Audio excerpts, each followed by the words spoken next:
toutes les planètes du système solaire s'alignent lentement. Mercure, Vénus, la Terre, Mars, Jupiter, Saturne et Neptune sont sur le point de former une ligne droite. Cet événement qu'on appelle une parade de planètes se produit une fois tous les 176 ans. La dernière fois que cela s'est produit, c'était il y a près de 40 ans. C'était une chance unique d'explorer toutes ces planètes d'un coup. Le 20 août 1977, des milliers de personnes se sont rassemblées devant le centre spatial Kennedy de la NASA pour assister au lancement de la mission spatiale la plus lointaine et ambitieuse de l'histoire. 5, 4, 3, 2, 1, allumage. La fusée Titan a décollé de la Terre et quitté l'atmosphère. Une fois dans l'espace, elle a lancé la sonde Voyager 2, qui a commencé son voyage. Cette sonde mesurait environ 50 cm de haut pour 1,80 m de long et était équipée d'une antenne parabolique de 3,70 m de diamètre. La plupart des équipements scientifiques étaient montés sur une perche qui s'étendait à 2,50 m vers l'extérieur. Le 5 septembre 1977, Voyager 1, une sonde identique, a quitté notre planète. Elle nous a envoyé des photos de la Terre et de la Lune. Elle a rapidement dépassé Voyager 2, lancée 2 semaines plus tôt. C'est pourquoi la deuxième sonde portait le numéro 1. Et c'est ainsi qu'a commencé son voyage dans le néant. Le 5 mars 1979, à environ 4 fois la distance entre la Terre et le Soleil, Voyager 1 s'est approchée de Jupiter, prête à l'analyser à l'aide d'une douzaine de gadgets, dont un système de caméras comprenant différents objectifs. Elle pouvait ainsi prendre des photos de la planète avec la caméra grand angle ainsi que des gros plans de certains endroits spécifiques de la géante gazeuse et de ses satellites. La sonde disposait également d'un équipement capable de déterminer la composition atmosphérique, le poids et les champs gravitationnels des planètes qu'elle rencontrait. Des spectromètres à infrarouge et ultraviolet pouvaient mesurer les radiations et températures invisibles à l'œil humain. Divers capteurs analysaient les rayons cosmiques. Voyager 1 a ainsi découvert des volcans en dehors de la Terre. Il se trouvait sur le satellite de Jupiter, Io, qui possède des dizaines de volcans actifs, crachant constamment de la lave. Puis la sonde a pointé ses caméras sur la grande tache rouge. On a ainsi appris qu'il s'agissait d'une tempête géante ressemblant à un cyclone qui ne s'est jamais arrêté depuis le début des observations de Jupiter. C'est aussi la première fois que des éclairs étaient détectés en dehors de notre planète. Voyager 1 a aussi remarqué que Io agissait comme un générateur électrique pour Jupiter. Des ions, qui sont des particules chargées, volaient constamment vers la géante gazeuse, formant un courant électrique de 5 millions d'ampères. Voyager 1 continua ensuite son voyage. 5 mois plus tard, Voyager 2 s'est aussi approché de Jupiter. Cette planète a des anneaux autour d'elle, mais différents de ceux de Saturne. Quand les satellites rocheux de Jupiter sont entrés en collision, ils ont formé de petits débris qui se sont progressivement transformés en fine poussière. Puis Voyager 2 s'est approché d'Europe. Cette lune est recouverte d'une croûte de glace protégeant un océan liquide qui pourrait héberger la vie. Voyager 2 a été la première à photographier les fissures dans cette croûte de glace. En volant près de Io, Voyager 2 a découvert que 6 volcans de sa surface étaient encore en éruption. Cela signifie que les périodes d'activité de ces volcans pouvaient durer plusieurs mois. Les 2 sondes spatiales ont fait plusieurs fois le tour de Jupiter, puis elles se sont enfoncées plus loin dans l'espace. Une telle manœuvre gravitationnelle leur permettait de gagner en vitesse et d'économiser du carburant. Le 9 novembre 1980, Voyager 1 avait déjà parcouru 8 fois la distance Terre-Soleil. Elle arriva vers Saturne et découvrit 3 nouveaux satellites de la géante gazeuse, Atlas, Prométhée et Pandore. Cela prouva la théorie selon laquelle ces satellites étaient des lunes maintenant les anneaux de Saturne alignés. Il s'est aussi avéré que, contrairement à Jupiter, ces anneaux contenaient aussi de la glace. Voyager 1 a observé Titan, le plus grand satellite de Saturne. Il est 50% plus grand que notre Lune et a même une atmosphère. C'est le seul endroit du système solaire, à part la Terre, où la présence d'eau liquide ait été prouvée. C'est pourquoi les scientifiques ne nient pas la possibilité de vie là-bas. Voyager 1 a ensuite quitté l'orbite de Saturne, mais en prenant cette fois de la hauteur par rapport à l'alignement des planètes. Presque un an plus tard, Voyager 2 est arrivé et a survolé plusieurs satellites glacés de Saturne. On pense qu'il y a longtemps, ces lunes sont entrées en collision et ont projeté d'énormes morceaux de glace et de roches dans l'espace. En orbitant autour de Saturne, ces débris se sont lentement transformés en poussière composée de glace et de roches, donnant ainsi naissance au fameux anneau de Saturne. Voyager 2 est ensuite parti vers sa prochaine cible, située à 17 fois la distance Terre-Soleil, où elle arriva 5 ans plus tard. Pour la toute première fois, un objet fabriqué par l'homme s'approcha d'Uranus. Voyager 2 y a découvert 11 nouvelles lunes. Elle a aussi découvert qu'Uranus était la planète la plus froide du système solaire. Sa température est de moins 213 degrés Celsius. C'est 4 fois plus froid que la température du pôle Sud. À ce moment, la Deep Space Network était testée pour la première fois sur Terre. Il s'agit d'un réseau de radiotélescopes répartis sur toute la planète qui vise certains points du ciel pour établir une communication avec des objets extrêmement éloignés.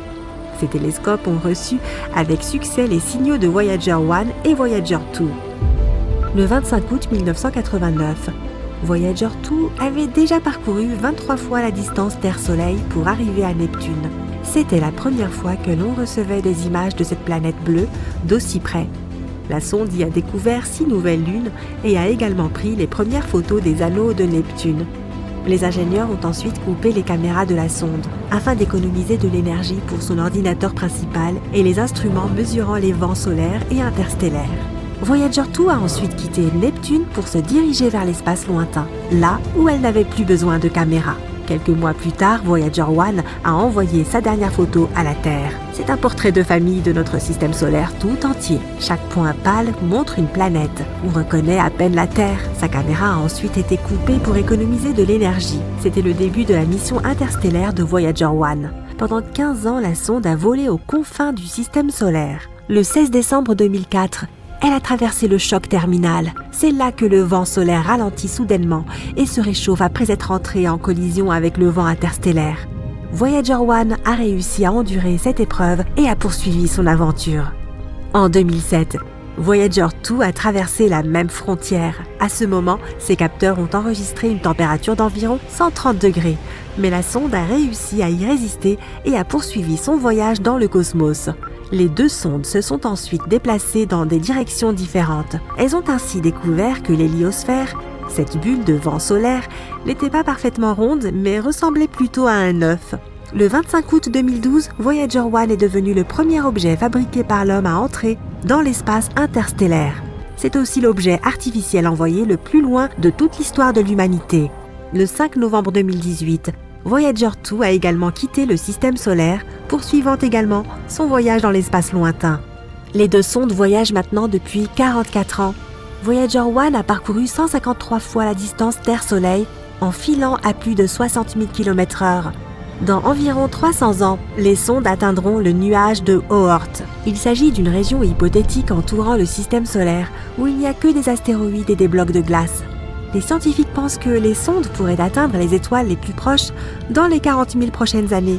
Peut-être qu'un jour elles exploreront des mondes inconnus. Elles pourraient découvrir des planètes ressemblant à la nôtre. Elles pourraient même rencontrer une civilisation intelligente. C'est pour cela que chaque sonde transporte un disque d'or sur lequel figure un message contenant 115 images, dont nos systèmes numériques, une carte du système solaire, des images de ces planètes, des diagrammes de l'ADN humain, des portraits d'humains, des paysages terrestres, des salutations traduites dans 55 langues de la Terre, y compris les plus anciennes et les plus récentes, et également 90 minutes de musique provenant de différents endroits de notre planète. Les sondes Voyager transportent aussi un dispositif permettant de lire ces sons. Si une autre civilisation reçoit cet enregistrement, ces scientifiques pourront alors le décoder et ils pourraient décider de nous rendre visite. Ils devraient cependant répéter le voyage inverse de Voyager, soit des dizaines d'années-lumière à travers l'espace intersidéral, entrer dans notre système solaire et enfin survoler Neptune, Uranus, Saturne, Jupiter, Mars et la ceinture d'astéroïdes en direction de notre petite planète bleue. Nous pouvons seulement espérer que notre civilisation sera alors assez développée pour les accueillir. Selon la légende du satellite Chevalier Noir, un vaisseau spatial d'origine extraterrestre serait en orbite autour de la Terre depuis de très nombreuses années. C'est complètement fou, non ? Au fil des années, les partisans de cette théorie ont rassemblé tout un arsenal de données plus ou moins vraisemblables à son sujet. Jetons-y un œil et jugeons-en par nous-mêmes. 1899. Le célèbre scientifique Nikola Tesla a construit une tour géante dans son laboratoire de Colorado Springs. Cette tour était censée lui permettre d'étudier l'électricité atmosphérique et les ondes radio. Un jour, il a découvert quelque chose d'inattendu. La tour avait commencé à capter un signal apparemment artificiel. Au début, Tesla s'est dit que ce signal provenait de notre atmosphère. Mais il est apparu qu'il venait en réalité de beaucoup plus haut, de l'espace. Il en a donc conclu que c'est une civilisation extraterrestre qui émettait ce signal. Cependant, la communauté scientifique n'a rien voulu entendre. Même s'il respectait le génie de Tesla, il le considérait un peu comme un énergumène. Quelques années plus tard, cependant, les rapports de Tesla furent confirmés. L'inventeur de la radio sans fil, Guglielmo Marconi, avait intercepté des signaux similaires. Puis, en 1927, c'est l'ingénieur radio norvégien Jørgen Holz qui a remarqué quelque chose d'inhabituel. Lorsqu'il envoyait des signaux sur une certaine longueur d'onde, ils lui étaient renvoyés quelques secondes plus tard. Au début, il a pensé qu'il s'agissait d'un écho radio tout à fait ordinaire. Il n'est pas rare que de courtes ondes radio rebondissent entre la Terre et la stratosphère. Ce phénomène a pour nom propagation. Mais généralement, cela se produit très rapidement, environ 1/7 de seconde après la transmission initiale. Et les signaux que Holz recevait mettaient environ 15 secondes à revenir. Cela ne correspondait pas à ce à quoi les ingénieurs étaient habitués. Holz ne fut pas le seul à être témoin de ce phénomène. De nombreux passionnés de radio avaient capté et confirmé l'existence de ces signaux. Mais personne n'avait d'explication. Alors, qu'est-ce que c'était ? Tesla avait-il eu raison ? Démêlons un peu tout cela. Premièrement, ces signaux ont bel et bien existé. Ils ont été documentés par de nombreuses personnes. Mais les signaux de Tesla et Marconi et les échos de Holz ne sont pas du tout la même chose. En réalité, ce que Tesla et Marconi ont capté provenait de pulsars. Les pulsars sont des étoiles à neutrons en rotation rapide. Elles naissent lorsque des étoiles plus grandes que notre Soleil terminent leur cycle de vie. Après ça, elles deviennent des étoiles à neutrons dotées d'une impulsion si forte qu'elles se mettent à tourner à une vitesse folle. Nous savons que les ondes radio émises par les pulsars peuvent parcourir de très grandes distances et atteindre notre planète. Les pulsars n'ont été découverts qu'en 1968. Il n'est donc pas surprenant que Tesla et Marconi n'aient pas su expliquer leur trouvaille. Mais Jørgen Holz alors ? Ce qu'il a découvert porte aujourd'hui le nom d'écho à délai prolongé. C'est un concept compliqué car, en vérité, ces échos restent encore un mystère. Les scientifiques pensent qu'ils pourraient provenir de l'atmosphère terrestre, ou que ce sont les nuages de plasma du Soleil qui nous les renvoient, ou encore la Lune. Malheureusement, tout ça est encore une énigme. L'incident suivant eut lieu en 1960.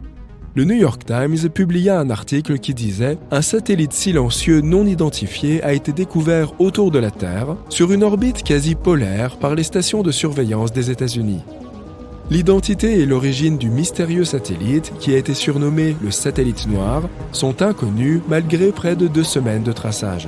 De nombreuses personnes ont cru qu'il s'agissait du célèbre satellite Chevalier Noir. Mais quelques temps plus tard, on a pu confirmer qu'il s'agissait en fait des débris d'un satellite ordinaire. Il fonctionnait mal et ses propulseurs l'ont envoyé dans la mauvaise direction, ont affirmé les scientifiques. Quoi qu'il en soit, toute cette histoire a entraîné un regain d'intérêt pour le Chevalier Noir. Les astronomes du monde entier ont soudain prétendu l'avoir observé. On soupçonnait presque n'importe quel objet non identifié d'être le célèbre vaisseau spatial noir. Mais jusqu'à ce moment, toutes les photos et données concernant le mystérieux satellite provenaient d'observatoires terrestres.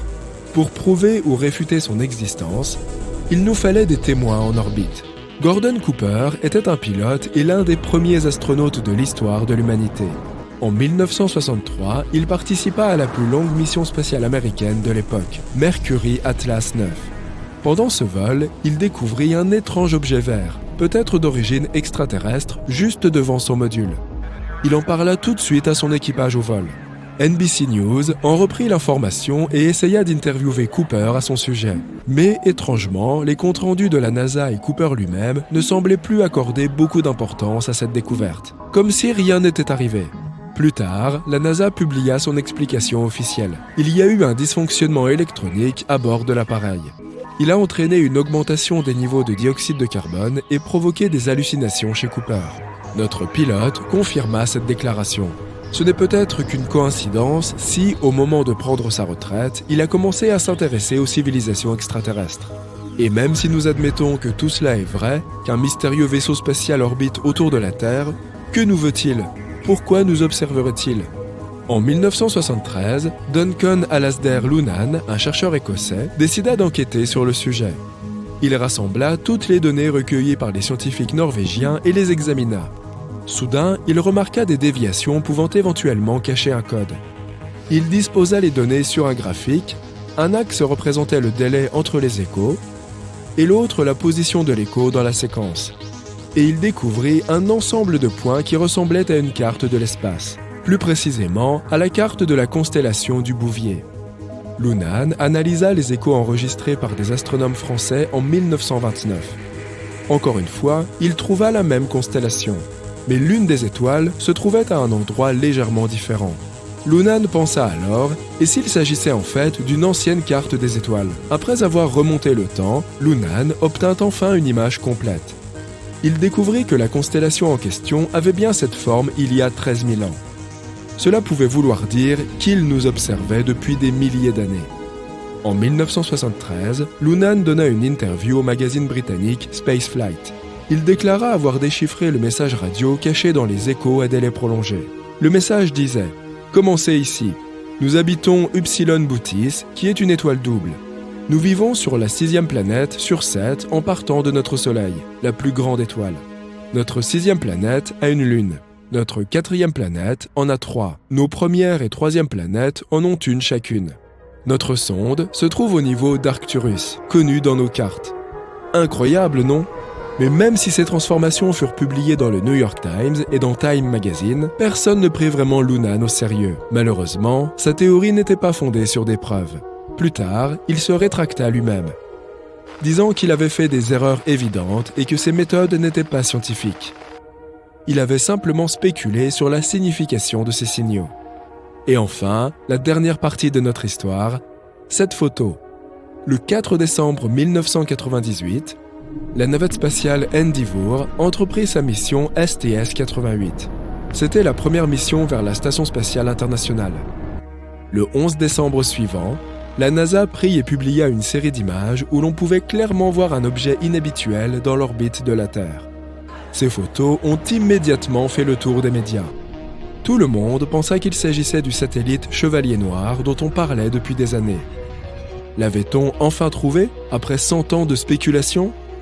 Mais, comme d'habitude, la vérité s'avéra bien plus banale. Pendant la mission, l'un des astronautes avait installé un revêtement thermique. Mais le revêtement était mal fixé, et il s'était détaché et s'était envolé. Les photos avaient été prises pour documenter cet incident. La légende du Chevalier Noir est très intéressante. On peut passer des heures à l'étudier à la recherche de nouvelles informations et connaître son histoire. Il s'agit en fait d'un fouillis de témoignages, de rapports et de photos de vrais satellites sans aucun rapport entre eux. Tous ces éléments ont été mélangés pour former un mythe sans réelle cohérence. Mais un mythe absolument fascinant. Voyageur 1, qui voyage dans l'espace interstellaire depuis plus de 45 ans et arbore aujourd'hui une longue barbe grise, non, je plaisante, a soudainement commencé à envoyer des signaux étranges vers la Terre. Encore plus bizarre, il n'y a aucun signe que la sonde soit abîmée, ni quoi que ce soit de ce genre. Les scientifiques de la NASA essaient désespérément de trouver la raison de cette anomalie. Alors, que s'est-il passé exactement ? Tout d'abord, laisse-moi t'en dire un peu plus sur Voyageur 1 et son long voyage. Voyageur 1 est une sonde spatiale américaine. Les scientifiques de la NASA l'ont envoyée dans l'espace le 5 septembre 1977. L'objectif de Voyageur était d'explorer les planètes excentrées de notre système solaire, à savoir Jupiter et Saturne. Au départ, les scientifiques pensaient que sa mission durerait environ 5 ans. C'est peu de choses que de dire qu'il faisait erreur. La sonde a dépassé toutes les attentes. Non seulement elle a rempli sa mission, mais elle fonctionne toujours. Elle s'est avérée bien plus résistante que prévu. Voyageur 1 parcourt l'espace depuis plus de 45 ans. Il serait difficile de sous-estimer tout ce que Voyageur 1 a accompli pour la science. Tout d'abord, elle a envoyé avec succès de nombreuses photos de Jupiter et de Saturne vers la Terre. Au fait, tu peux admirer ces photos toi-même, elles sont publiées sur le site de la NASA. Grâce à Voyageur, nous avons aussi découvert plusieurs nouvelles lunes de Jupiter et un système d'anneaux jusqu'alors inconnu. Nous avons appris que la célèbre tache rouge de Jupiter était en fait une tempête géante et super rapide. Et après avoir quitté l'orbite de Neptune, Voyager nous a aussi envoyé beaucoup de données importantes sur le plasma interstellaire. Ainsi, Voyager 1 a prouvé avec succès aux scientifiques à quel point elle était utile. Après cela, elle s'est joyeusement dirigée vers son objectif suivant, la ceinture de Kuiper et les confins de l'héliosphère. La ceinture de Kuiper est un anneau de corps glacé qui s'étend de Neptune à une distance d'environ 5 UA du Soleil. Elle est un peu similaire à la ceinture d'astéroïdes, mais environ 20 fois plus étendue et 100 fois plus lourde. L'héliosphère est une zone autour du Soleil où la pression du vent solaire est équilibrée par la pression du gaz interstellaire. Oui, je sais, ça a l'air un peu compliqué et très pointu, dit comme ça. Mais garde à l'esprit que ces données nous aident vraiment à comprendre l'univers dans son ensemble. C'est donc la dernière mission de Voyager, nous en dire plus sur l'espace interstellaire. La sonde nous a déjà envoyé plus de 60 images formant une mosaïque du système solaire à une distance de plus de 6,4 milliards de kilomètres de la Terre. Les scientifiques ont utilisé ces clichés pour composer une grande photo colorée. La photo a été baptisée un point bleu pâle. Et tu as probablement déjà deviné ce qu'est ce point. Oui, c'est à ça que ressemble notre Terre à travers les objectifs de Voyager. Cette photo montre clairement à quel point nous sommes minuscules. Mais Voyager 1 a aussi une autre mission, encore plus importante. Raconter à d'autres civilisations ce que nous sommes nous, les humains. Tu as peut-être entendu parler des fameux disques d'or de Voyager. Les scientifiques ont créé tout un tas de fichiers audio et vidéo et les ont enregistrés sur ces supports. Il y a plusieurs sections. La première contient Bonjour en 55 langues, y compris des langues anciennes et éteintes. Près de 80% des enregistrements sont des morceaux de musique différents. Musique classique, Bach, Beethoven, Mozart, Stravinsky. Musique folklorique de différents pays et différentes époques. Et un peu de blues, par exemple de célèbres chansons de Louis Armstrong et de Chuck Berry. Les 20% restants contiennent des enregistrements de différentes voix humaines, des sons de la nature et des cris d'animaux, ainsi que 116 images codées en signaux audio. Il y a aussi des enregistrements d'un discours de Kurt Waldheim, un ancien secrétaire de l'ONU, et de Jimmy Carter, le président américain de l'époque. Il s'agit simplement de messages amicaux. En plus des disques, les scientifiques ont aussi préparé un instrument pour les lire. Mais ne t'inquiète pas, ils ont aussi envoyé un dessin qui montre comment utiliser tout ce matériel et comment traduire les sons en images. Ils ont ajouté les coordonnées de la Terre, qu'ils ont créées à l'aide d'une carte des pulsars. Elle montre la position du Soleil dans la Voie lactée. Le disque a été emballé dans un boîtier en aluminium et recouvert d'or pour le protéger des radiations et de la poussière cosmique. Avec cet enregistrement, Voyager 1 a entamé son long voyage. Elle a déjà parcouru une sacrée distance. En ce moment, Voyager 1 se trouve à 154 unités astronomiques de nous, ce qui représente environ 23,3 milliards de kilomètres. Cela en fait l'objet de fabrication humaine le plus éloigné de la Terre. Avant, c'était la mission Pioneer 10 qui détenait ce record, mais Voyager l'a dépassé en 1998. Quelle bonne affaire pour la NASA, elle a largement dépassé sa date de péremption. Voyager 1 est en fait si cool qu'elle a même surpassé sa sœur jumelle, Voyager 2, qui, soit dit en passant, avait été envoyée dans l'espace 2 semaines plus tôt. Voyager 1 se déplace à une vitesse de 17 km par seconde, ce qui représente 56 000 km par heure. Pour comparaison, la voiture de sport la plus rapide du monde ne se déplace qu'à 491 km à l'heure. Il est donc difficile de concevoir la vitesse de Voyager. Quoi qu'il en soit, en ce moment, Voyager se dirige vers les frontières du nuage de Oort. C'est le nom d'une couche hypothétique d'objets glacés entourant le système solaire. Les astronomes n'ont pas encore confirmé son existence, mais ils sont presque sûrs qu'il est là. Après tout, les trous noirs eux-mêmes n'étaient qu'une théorie il n'y a pas si longtemps encore. Malheureusement, Voyager 1 ne reviendra pas dans notre système solaire. Elle restera en contact avec la Terre au moins jusqu'en 2025. Puis finalement, le contact sera perdu pour toujours. Dans 300 ans, elle atteindra les frontières du nuage de Oort. Et dans 30 000 ans, je ne serai plus là, moi, elle quittera enfin le système solaire. Enfin, si rien ne lui arrive en cours de route, 10 000 ans après ça, Voyager 1 s'approchera de l'étoile naine rouge Gliese 445, située dans la constellation de la Girafe. Ensuite, la sonde continuera probablement à se balader dans la Voie lactée. Et maintenant, parlons enfin de ces mystérieux signaux. Alors, que s'est-il passé ? Eh bien, une chose plutôt inhabituelle. Le Jet Propulsion Laboratory de la NASA, qui surveille et contrôle les 2 voyageurs, a signalé ce problème en mai 2022. Notre vieille sonde spatiale a soudainement commencé à envoyer des données étranges vers la Terre. Cette situation laisse même les ingénieurs de la NASA perplexes. Je parie que tu te dis « Oh, elle est probablement simplement tombée en panne ou quelque chose comme ça ». Mais la vérité est que Voyager 1 va très bien. Elle fonctionne comme d'habitude, reçoit et exécute les commandes envoyées depuis la Terre et continue de collecter et d'envoyer des données scientifiques.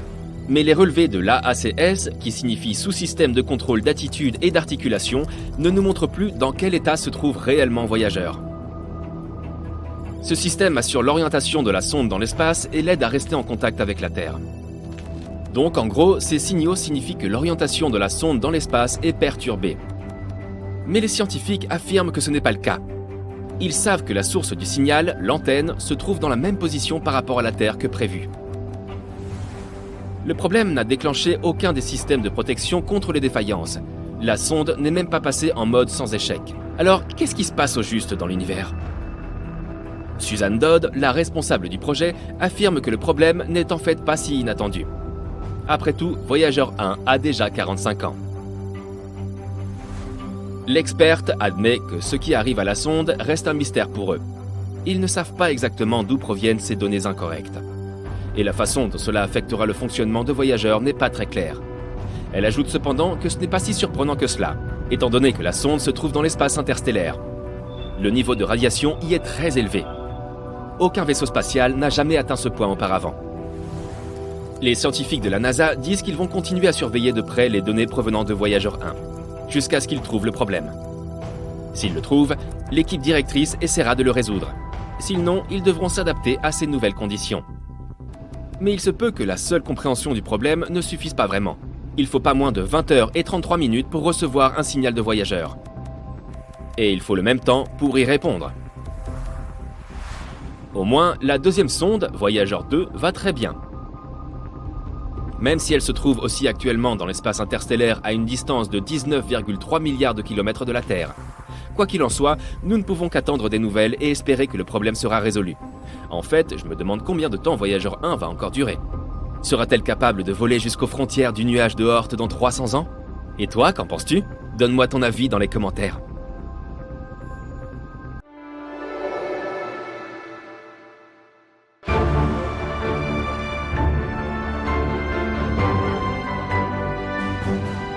Le 20 août 1977, la mission spatiale la plus ambitieuse de l'histoire a décollé de la Terre. L'objectif principal de Voyager 2 était d'étudier de près le système solaire externe. Cela a été rendu possible par un alignement rare de planètes. Voyager 2 était censé étudier toutes les géantes gazeuses du système solaire, Jupiter, Saturne, Uranus et Neptune.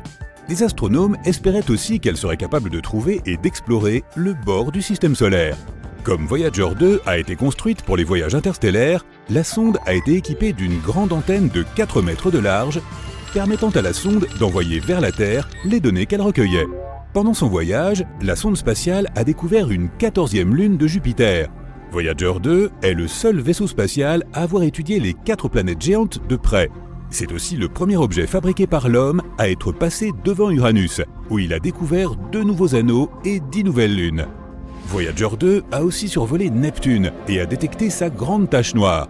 Il s'agit d'une tempête tournoyante colossale dans l'hémisphère sud de la planète. La tempête a la taille de la Terre et se déplace à une vitesse de 2400 km/h. Ces vents sont les plus forts jamais enregistrés sur une planète du système solaire. Dans l'histoire de l'exploration spatiale, seuls 5 vaisseaux ont réussi à quitter l'attraction gravitationnelle du système solaire. Il s'agit de Pioneer 10 et 11, Voyager 1 et 2 et New Horizons. Les humains lancent des milliers d'objets dans l'espace. Ces objets surmontent facilement la gravité de la Terre, mais le Soleil est environ 300 000 fois plus massif que notre planète. C'est pourquoi son attraction gravitationnelle est bien plus difficile à combattre. Plus impressionnante encore, Voyager 2 est le 2e objet fabriqué par l'homme dans l'histoire à avoir atteint l'espace entre les étoiles après avoir traversé l'héliosphère. C'est une bulle de champ magnétique et de particules produite par le Soleil et qui protège le système solaire. 2 ans après son lancement, Voyager 2 a commencé à transmettre les premières images de Jupiter. La sonde spatiale a fourni aux scientifiques des informations indispensables sur Io et Europe, 2 des plus grandes lunes de Jupiter. Puis la mission spatiale est passée à côté de la géante gazeuse elle-même. La distance entre le vaisseau spatial et la planète était d'environ 650 000 km. C'est alors que la sonde a remarqué des changements dans la forme et la couleur de la grande tache rouge. Il s'agit d'un énorme système de tempête à longue durée de vie, comme un ouragan sur Terre, mais beaucoup plus grand. 2 ans plus tard, Voyager 2 a atteint Saturne. Elle a découvert des rayons et des irrégularités dans certains des anneaux de la planète. Alors que la sonde volait derrière et au-delà de la géante gazeuse, elle a traversé le plan des anneaux de Saturne. À ce moment-là, la vitesse de Voyager était d'environ 13 km par seconde. Pendant plusieurs minutes, la sonde a été frappée par des milliers de grains de poussière de la taille d'1 micron. Cela n'a cessé de modifier la direction de la sonde et ses jets de contrôle ont dû se déclencher plusieurs fois pour stabiliser l'engin. Après avoir exploré Uranus et Neptune, Voyager 2 s'est ensuite dirigé hors du système solaire. Ces instruments ont été mis en mode faible puissance pour économiser de l'énergie. En août 2007, la sonde a passé le choc terminal. C'est la frontière qui marque la limite extérieure de l'influence du Soleil. Là, le vent solaire faiblit. À l'été 2013, la sonde a atteint l'espace interstellaire. Quand il s'agit d'envoyer et de recevoir des signaux dans l'espace, il y a 3 facteurs à garder à l'esprit. La distance, la puissance et le temps. Plus un vaisseau spatial est éloigné, plus un signal doit parcourir de distance avant de l'atteindre. Et plus il faut de temps à ce signal pour rattraper le vaisseau spatial. Et quand il y arrive enfin, il est extrêmement faible. Un autre problème est qu'une fois que le vaisseau spatial est lancé, il ne peut pas être rénové. Il est coincé avec la technologie dont il a été équipé à son décollage. De plus, les sondes spatiales comme Voyager 2 sont alimentées par du carburant radioactif. Lorsque le matériau spécial se désintègre par radioactivité, il dégage de la chaleur, laquelle est convertie en électricité. Malheureusement, plus le matériau se désintègre, moins le vaisseau spatial a de puissance pour recevoir et transmettre des signaux radio. Malgré ce problème, nous n'avons pas encore perdu la connexion avec Voyager 1 et 2. C'est parce que de nouvelles technologies plus puissantes apparaissent sur Terre. Les signaux que l'on envoie peuvent aller beaucoup plus loin qu'avant. C'est pourquoi il a été possible de rester en contact avec Voyager 2, qui est entré dans l'espace interstellaire en 2018 et qui s'est déjà éloigné de la Terre de près de 19 milliards de kilomètres. Mais en mars 2020, la pièce principale de l'équipement qui permettait aux scientifiques d'échanger des signaux avec le vaisseau spatial s'est éteinte. Après l'arrêt des communications avec la sonde, la NASA a passé environ 11 mois à mettre à niveau son Deep Space Network et à installer un nouveau matériel. Le DSN est un réseau international d'énormes antennes radio qui aide les astronomes sur Terre à communiquer avec les missions interplanétaires. Ces antennes sont situées en Californie, à Madrid et à Canberra. Celle utilisée pour garder le contact avec Voyager 2 est une antenne de 70 mètres de large à Canberra. C'est le seul équipement capable d'envoyer des directives qui peuvent atteindre la sonde. Cette antenne, connue sous le nom de DSS-43, a commencé à fonctionner en 1972, 5 ans avant les lancements de Voyager 1 et 2. À l'époque, elle ne mesurait que 64 mètres de diamètre. Depuis, l'antenne a subi de nombreuses réparations et améliorations. Mais ces 11 mois ont été les plus longs pendant lesquels l'antenne aura été hors ligne. En octobre 2020, l'antenne était enfin prête pour un essai après toutes les remises à niveau et autres réparations. Les opérateurs de la mission ont envoyé une série de commandes à Voyager 2. Et après plusieurs mois de silence radio, la sonde a renvoyé le signal. La sonde a confirmé qu'elle avait entendu l'appel. Ensuite, le vaisseau spatial a exécuté les commandes. Pendant que l'antenne était hors ligne, les opérateurs de la mission pouvaient effectivement recevoir des données scientifiques et des nouvelles de l'état de Voyager 2. Les astronomes ont continué à recevoir des données de l'espace interstellaire, la région située à l'extérieur de l'héliosphère du Soleil. Mais ils ne pouvaient pas envoyer de commandes à la sonde, car elle était trop éloignée de la Terre. L'antenne améliorée a été équipée de 2 nouveaux émetteurs radio, et cela a été fait juste à temps. L'un des émetteurs, qui était utilisé pour communiquer avec Voyager 2, n'avait pas été remplacé depuis presque 50 ans. L'antenne a aussi reçu de nouveaux équipements de refroidissement et de chauffage, et d'autres éléments électroniques nécessaires pour supporter les émetteurs avancés. Une chose curieuse à propos du Deep Space Network est que ces antennes radio sont positionnées de manière très précise. Elles sont espacées de manière égale autour du globe. De cette façon, presque tous les vaisseaux spatiaux peuvent rester en contact avec au moins une installation à tout moment. Mais Voyager 2 est une exception. En 1989, elle a effectué un survol rapproché de Triton, la lune de Neptune. C'était la seule rencontre rapprochée que l'on ait eue avec la 8e planète du système solaire et sa Lune. À propos, Triton est le plus grand objet connu qui serait né dans la ceinture de Kuiper. C'est un anneau en forme de beignet autour du Soleil, rempli d'objets glacés. Voyager 2 a découvert le système d'anneaux de Neptune et ses minuscules lunes intérieures. La sonde a aussi recueilli beaucoup d'informations étonnantes sur Triton. Par exemple, il est apparu clairement que la Lune était couverte de cryovolcans. Au lieu de cracher de la roche en fusion, ces volcans crachent de la glace composée d'eau, d'ammoniac et de méthane. Lorsque la sonde spatiale New Horizons est passée devant Pluton plus de 25 ans plus tard, elle a découvert le même phénomène sur la planète naine. Quoi qu'il en soit, pour faire ce détour, Voyager 2 a dû passer au-dessus du pôle nord de la géante de glace. Mais cela a modifié la trajectoire de la sonde, la faisant dévier vers le sud par rapport au plan des planètes. Depuis, Voyager 2 se déplace dans cette direction. Et maintenant, la sonde est si loin qu'elle est hors de portée des antennes radio de l'hémisphère nord, celles de Madrid et de Californie. Cela fait de DSS 43, qui se trouve dans l'hémisphère sud, la seule antenne suffisamment puissante et diffusant juste la bonne fréquence pour envoyer des commandes à Voyager 2. Voyager 1, la jumelle de la sonde, qui voyage plus vite, n'a quant à elle pas modifié sa trajectoire. Après être passée devant Saturne, elle a pris un chemin différent. C'est pourquoi aujourd'hui, elle peut facilement communiquer avec les deux installations de l'hémisphère nord. La mise à niveau dont a bénéficié le complexe de Canberra peut aussi profiter à d'autres missions spatiales, comme par exemple le rover martien Perseverance qui a atterri sur la planète rouge le 18 février 2021. L'antenne sera également cruciale pour l'exploration d'autres planètes et de la Lune. Des milliers d'étranges vaisseaux spatiaux pénètrent dans l'espace aérien de la Terre. Ils descendent sur notre planète et traversent les villes, plongeant le monde dans un chaos total. Soudain, la porte du plus grand vaisseau s'ouvre et une étrange créature en sort. Elle essaie d'imiter notre langue et dit qu'ils viennent d'une étoile lointaine, Proxima Centauri. Une telle chose pourrait se produire car des scientifiques ont récemment capté un étrange signal radio en provenance de cette étoile. Proxima Centauri est l'étoile la plus proche de notre système solaire. Elle se trouve à seulement 4,2 années-lumière. Cela signifie qu'un rayon de lumière qui part de cette étoile atteint la Terre en 4,2 ans. Cela correspond aussi à 270 000 fois la distance entre la Terre et le Soleil. L'étoile Proxima Centauri elle-même est trop pâle pour que nous puissions la voir à l'œil nu dans le ciel nocturne.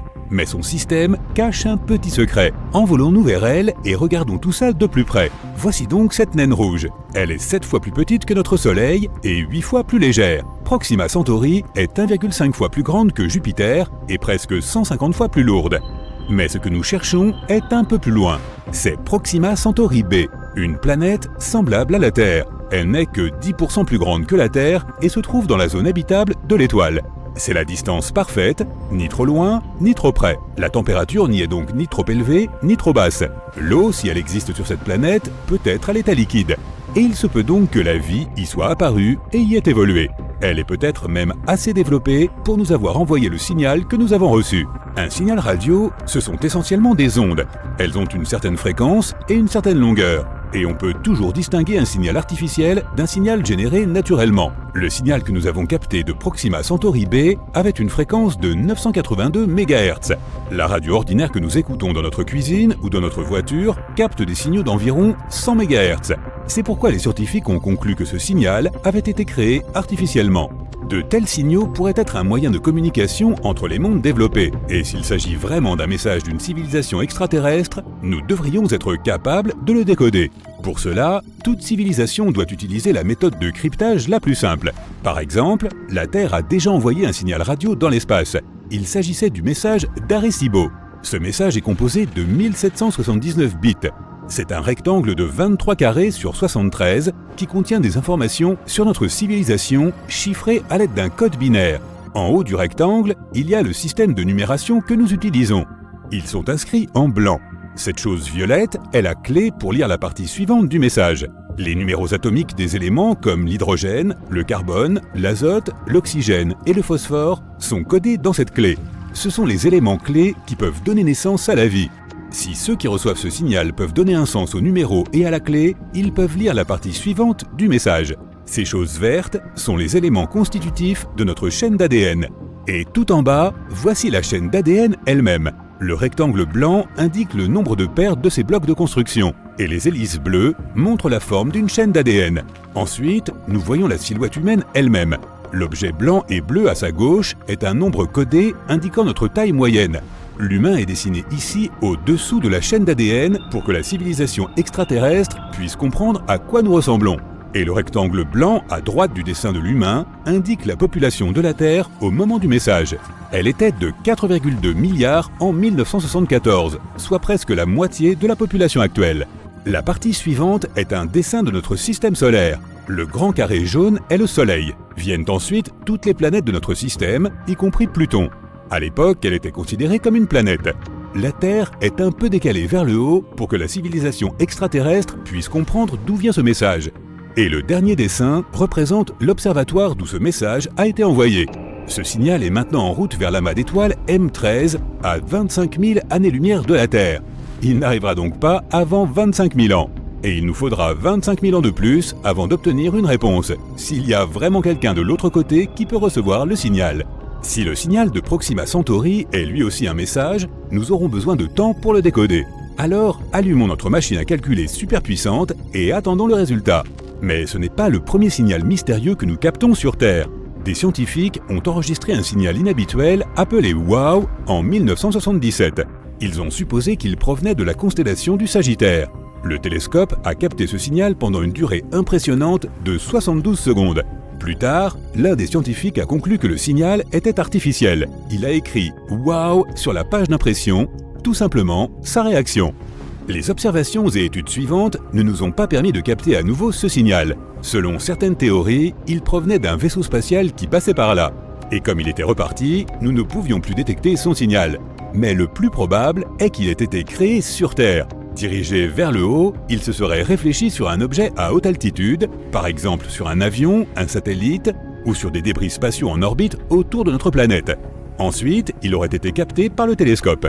Et comme il avait été créé par l'homme, toutes ses caractéristiques, comme sa longueur d'onde et sa fréquence, ont pu dérouter les scientifiques. En 2017, des scientifiques ont enregistré une éruption sur Proxima Centauri. La luminosité de l'étoile a été multipliée par 1000 en seulement 10 secondes. Avant cela, il y avait eu une autre éruption, plus faible, mais qui a duré environ 2 minutes. Avec ces éruptions, Proxima Centauri a émis d'énormes quantités de radiation. S'il y avait de la vie sur la planète proche de l'étoile, ces éruptions l'auront probablement détruite. Les vents stellaires auront simplement anéanti l'atmosphère de la planète et rendu sa surface impropre à la vie. Dans l'ensemble, la planète Proxima Centauri b reçoit 60 fois plus de rayonnement à haute énergie et 400 fois plus de rayons X que la Terre. Les scientifiques ont conclu qu'il n'y a qu'une chance sur 100 millions qu'il y ait de la vie sur cette planète. Et même si nous ne savons pas encore avec certitude si le signal était artificiel ou naturel, le scénario d'un groupe de vaisseaux spatiaux débarquant soudain sur Terre est très probablement impossible. Notre seule méthode pour rechercher des civilisations extraterrestres est d'utiliser les ondes radio. Elles sont comme un bruit fort qui part de notre planète dans différentes directions à la vitesse de la lumière. Le principal problème ici, ce sont les distances gigantesques. Notre galaxie, la Voie lactée, a un diamètre de 100 000 années-lumière. Suppose qu'il y ait de la vie à l'autre bout. Si nous leur envoyons un signal radio, il n'atteindra pas la planète avant 100 000 ans, et nous ne recevrons pas de réponse avant 200 000 ans. Ce serait la même chose si quelqu'un voulait un jour nous contacter. Nous n'avons pas appris à créer et à recevoir des signaux radio avant le 19e siècle. Si une civilisation est apparue en même temps que nous, quelque part dans la Voie lactée, et qu'elle a inventé la radio, nous ne recevrons pas son signal avant plusieurs millénaires. De plus, le bruit radio de notre planète commence à s'estomper. Nous utilisons le Bluetooth, la fibre optique, la télévision par câble. Dans environ 100 ans, nous ne serons plus audibles pour les autres mondes. Ou pire encore, imagine qu'il y ait eu quelque part une civilisation qui envoyait des signaux dans l'espace. Les signaux atteignaient notre planète, mais nous n'avions pas encore la technologie pour les capter. Puis, ce monde émetteur a évolué et son signal s'est éteint. Nous aurions pu capter des restes d'ondes radio à la dérive dans l'univers, mais nous avons installé nos antennes trop tard. Il y a environ 2000 milliards de galaxies dans l'univers. Chacune d'entre elles contient des milliers de milliards d'étoiles semblables à notre Soleil. Il y a peut-être une planète près de l'une d'elles qui ressemble à la nôtre. La vie pourrait y être apparue. Cette civilisation lointaine, tout comme nous, regarde dans ses télescopes et espère capter un jour le signal radio d'une planète inconnue. Hé, réveille-toi, vite, écoute ça. C'est un signal FM de 5 secondes provenant des lunes de Jupiter. Tu cherches à tâtons ton téléphone et tu informes tes collègues. Ils s'affolent de la nouvelle et se précipitent au laboratoire. Tu es un scientifique qui travaille avec la sonde Juno, chargé d'explorer Jupiter depuis des années. Mais c'est la première fois que tu es témoin de quelque chose d'aussi inhabituel. Ganymède est la plus grande lune de Jupiter et aussi la plus grande de notre système solaire. Si ce corps spatial n'était pas en orbite autour de Jupiter, il serait classé comme une planète. Elle est même plus grande que Mercure et Pluton. Ce qui distingue cette lune des autres est le fait qu'elle possède son propre champ magnétique. Elle est née il y a environ 4,5 milliards d'années, ce qui signifie qu'elle est aussi vieille que Jupiter elle-même. Ce corps spatial de la taille d'une planète met 7 jours terrestres pour tourner autour de sa propre planète. Tout le monde se rassemble au laboratoire, attendant impatiemment que tu passes l'enregistrement du signal venant de l'espace. Tes collègues se mettent au travail, essayant de trouver la source de ce son mystérieux. Environ 40% de la surface de Ganymède est sombre, avec des cratères éparpillés un peu partout, et 60% est de couleur claire. On y trouve des formations qui ont probablement été causées par une activité tectonique ou par la libération d'eau sous la surface. Les scientifiques ont réussi à découvrir une fine couche d'oxygène piégée dans l'atmosphère de cette lune. Les températures y sont extrêmement basses, entre moins 110 degrés et moins 130 degrés. On n'a pas beaucoup d'informations sur le comportement de la Lune ou sur les éléments chimiques qu'elle recèle.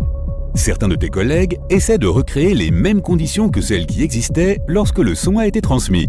Pendant des heures, ils restent assis à attendre, mais rien. C'était peut-être un coup de chance. Tu arrives au poste de contrôle et tu actives la sonde spatiale Juno.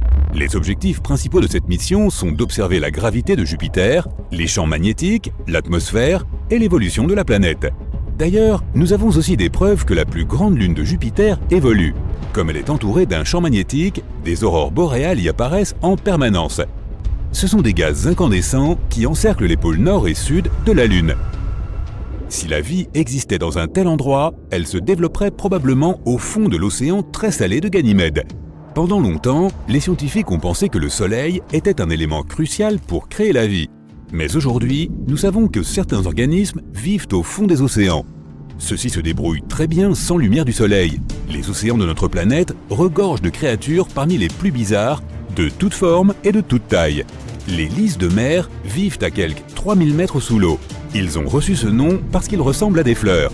Sauf que ce ne sont pas des plantes, mais des animaux.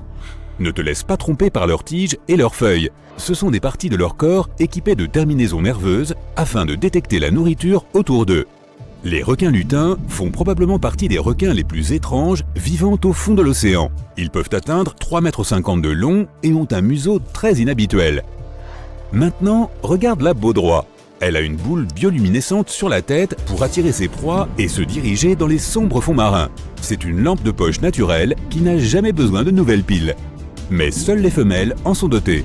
Le blobfish est un autre animal bizarre vivant au fond de l'océan. Il peuple les océans Atlantique, Pacifique et Indien à 2700 mètres de profondeur. Quoi qu'il en soit, même si tu as demandé à tout le monde de garder la nouvelle confidentielle, elle transpire dans les médias d'une façon ou d'une autre et devient un nouveau sujet brûlant. Tu reçois un appel d'une agence de presse. Ils veulent t'interviewer sur cette découverte qui pourrait prouver que la vie existe dans l'espace. Le lendemain, tu te rends à la chaîne d'information pour parler de ta découverte. Tu as tout un public en direct dans le studio qui observe chacun de tes mouvements, même lorsque tu tends la main pour attraper ton verre d'eau. L'équipe se précipite pour faire quelques vérifications de dernière minute avant que tu ne sois en direct à l'antenne. La maquilleuse fait quelques dernières retouches, l'ingénieur du son te demande de tester ton micro une fois de plus. Plusieurs des producteurs sont assis sur les sièges de devant. Des lumières vives inondent le studio. Le compte à rebours est lancé. 3, 2, 1 et... On te présente et l'animateur te demande d'expliquer ce que tu as entendu. Tu leur parles de la sonde spatiale Juno qui orbite autour de Jupiter. Après quelques questions, l'animateur aborde enfin la plus redoutée de toutes. Le son mystérieux pourrait-il provenir d'une autre civilisation? Tout le monde retient son souffle, attendant que tu répondes. Tu te figes, ne sachant pas quoi dire. Même si la pression au fond de l'océan est 1000 fois plus forte qu'à sa surface, la vie parvient à s'y développer. Les algues, qui sont considérées comme un mets délicat dans le monde océanique, ne sont pas comprises dans le menu pour les créatures des profondeurs en raison du manque de lumière solaire. Beaucoup de ces habitants des fonds marins doivent se contenter des restes qui descendent des couches supérieures de l'océan. les températures glaciales et la pression intense ont modifié les cellules de ces créatures. Elles sont devenues plus résistantes que celles du poisson standard. Les bactéries ont développé leurs propres moyens de survie. Des études montrent qu'elles se nourrissent de certains gaz et produits chimiques comme le soufre et le dioxyde de carbone. Du méthane et de l'hydrogène sont libérés lorsque les plaques tectoniques se déplacent les unes contre les autres. Et certaines de ces bactéries se nourrissent aussi de ces gaz. Les tardigrades, également connus sous le nom d'oursons d'eau, sont des créatures microscopiques qui peuvent vivre et prospérer dans des conditions extrêmes.